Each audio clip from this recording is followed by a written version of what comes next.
की आपल्या परीने जे होईन या धम्मदान पेटीमध्ये आपण धम्मदान टाकावं।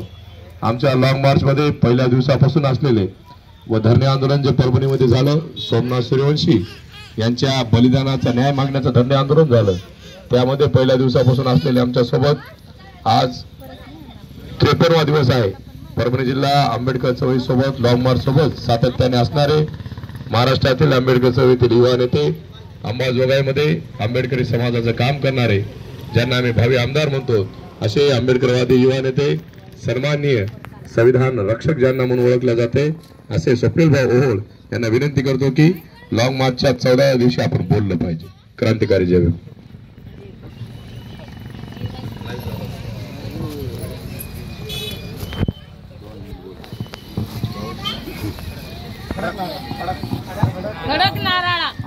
खडक नारळा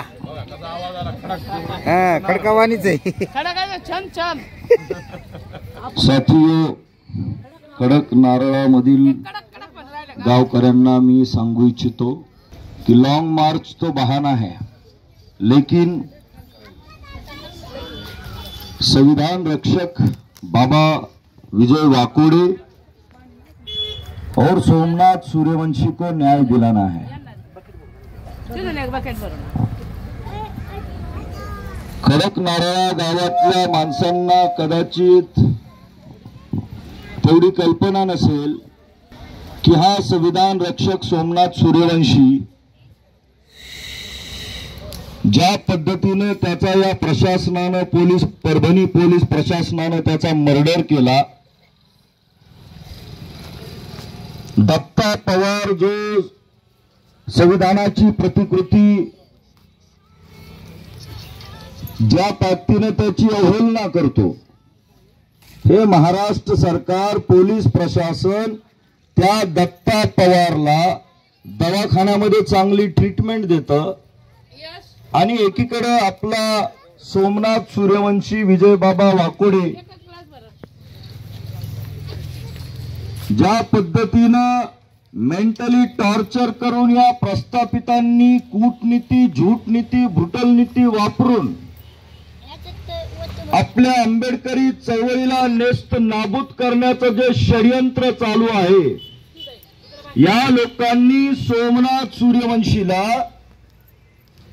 मेंटली टॉर्चर तर केलंच, पण पोलिसांनी बेदम मारून पोलीस कस्टडीमध्ये त्याचा मर्डर केलेला आहे।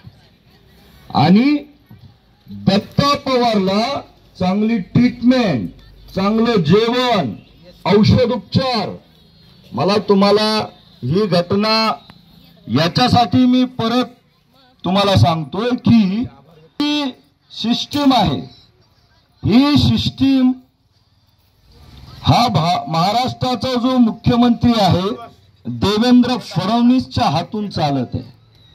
बांधवांनो, देवेंद्र फडणवीस हा नरेंद्र मोदीचा चेला, हा नरेंद्र मोदी RSSचं काम करणारा भारताचा प्रधानमंत्री, आणि आपण सध्या बाबासाहेबांचे वंशज आंबेडकरवादी कार्यकर्ते या परभणीमध्ये सह्याद्रीचा वाघ, माझे मोठे भाऊ सुधीर साळवे सगट, या आंदोलनाचं नेतृत्व करणारे विजय बाबा वाकोडे यांचे सुपुत्र आदरणीय आशिष भैया वाकोडे।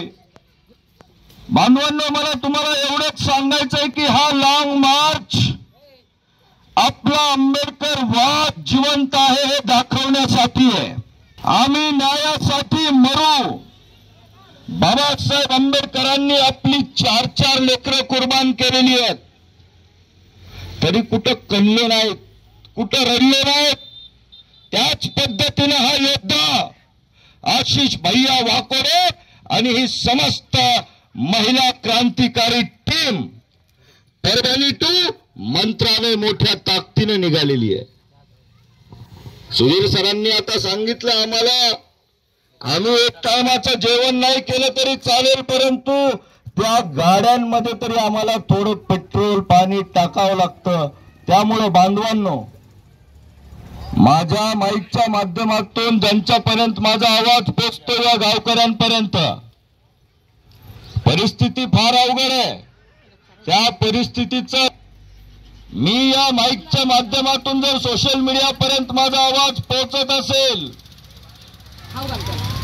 तर आमचे नेते श्रद्धेय बाळासाहेब आंबेडकरांना पण मी विनंती करतोय, एक जमिनीवरचा आंबेडकरवादी कार्यकर्ता म्हणून ही परभणीची जनता, ही महिला या काही स्वतःसाठी आंदोलन केले नाही, स्वतःसाठी नाही केलं तर हे संविधानासाठी केलं आणि आपण देखील या मोर्चामध्ये आपण सामील झालं पाहिजे.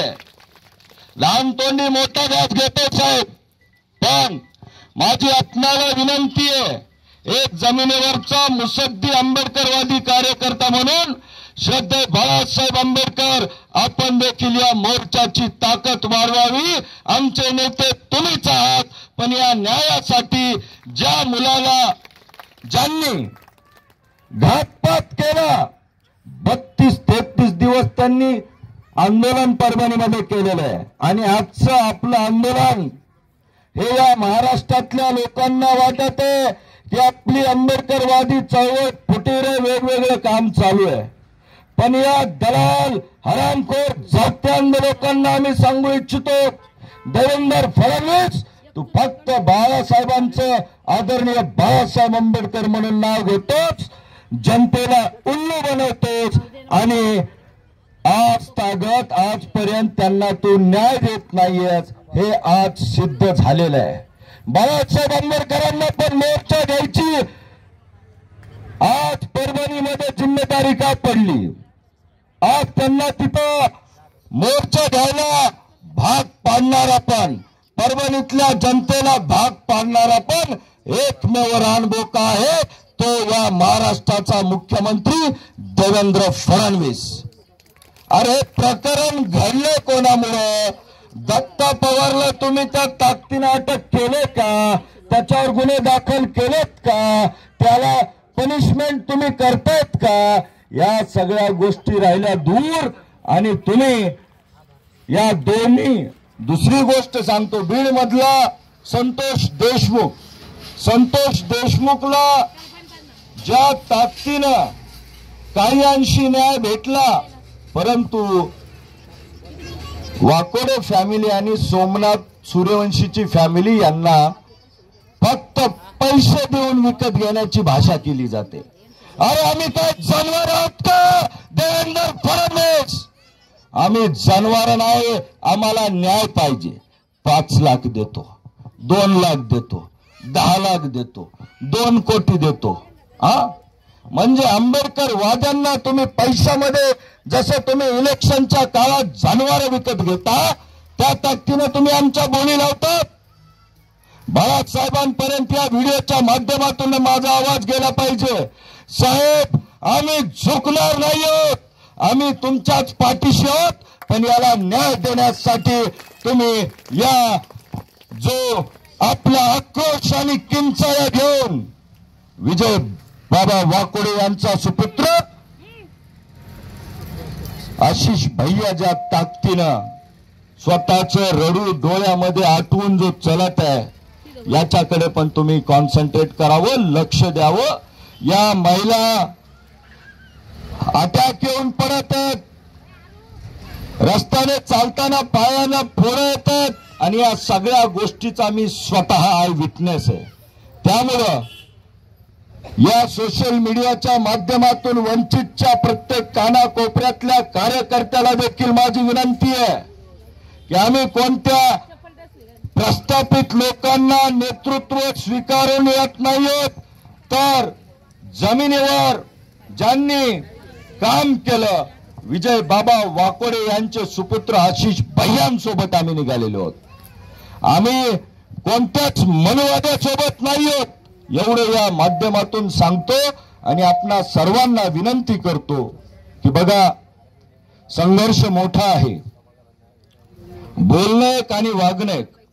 मला तुम्हाला वारंवार सांगायचंय की माणसं बोलतात तशी वागतात का? या महाराष्ट्राच्या मुख्यमंत्र्याने तिन्ही फॅमिलीला तिकडे बोलावलं पण अद्यावत त्याच्यावर त्याने न्याय पण दिला नाही आणि त्याच्या वॉलवरून साधी पोस्ट देखील या प्रकरणाची त्यांनी केलेली नाहीये. त्यामुळं आपण हे कपटी राजकारण ओळखा, कपटी न्यायालयीन प्रक्रिया ओळखा. आपण आंबेडकरवादी आहोत. एकीकडे आम्ही मरू पण न्याय घेतल्याशिवाय वापस येणार नाहीत. या महिला ते रवी सर सांगतात आम्ही गेलो की त्याला चोळी आणि बांगड्या भरणार आहोत आणि त्या मंत्रालयावर जय भीम लिहून येणार आहोत. कारण इथून तिथं जाणं, मुंबईमध्ये पोहोचणंच फडणवीसची हार आहे. या भारत देशामध्ये फार मोठा संदेश जाणार आहे. माय मावल्यांनो, तुम्ही देखील थकू नका. आजपर्यंत तुम्ही जो पायंडा पार केलेला आहे, काही अंश थोडं दूर आहे, तुम्ही देखील ताकदीनं राहा आणि आपला संघर्ष न्यायात कसा बदलेल यासाठी आपण मोठ्या ताकदीनं प्रयत्न करू. बाबा वाकोडेंबद्दल मी ज्या 2 ओळी भीमराव अल्लीपुरींच्या माध्यमातून ज्यांनी कांशीराम साहेबांना डेडिकेट केल्या ते मी आज संविधान रक्षक बाबा विजय वाकोडे यांना समर्पित करतो आहे. कि किश्तों में वो मासूम जवानी देता रहा, किश्तों में म्हणजे पल पल क्षणा क्षणाला, किश्तों में वो मासूम जवानी देता रहा और मिशन के वास्ते हर कुर्बानी देता रहा. अरे क्रांति का पौधा जो लगाया था भीम ने, बाबा विजय वाकोडे उसे उम्र भर पाणी देता रहा, उम्र भर पाणी देता रहा. न्यायाच्या अपेक्षेने या मनवादी सरकारला जाग येईल. आम्ही बी माणसं आहोत, जनावर नाही आहोत, एवढं या व्हिडिओच्या माध्यमातून फडणवीस आम्ही तुम्हाला सांगतो. आणि श्रद्धेय बाळासाहेब आंबेडकरांना पुन्हा एकदा विनंती करतोय, आपला मार्च आशिष भैयाला पण न्याय देणारा ठरावा, एवढी विनंती करतो. जय भीम, जय संविधान.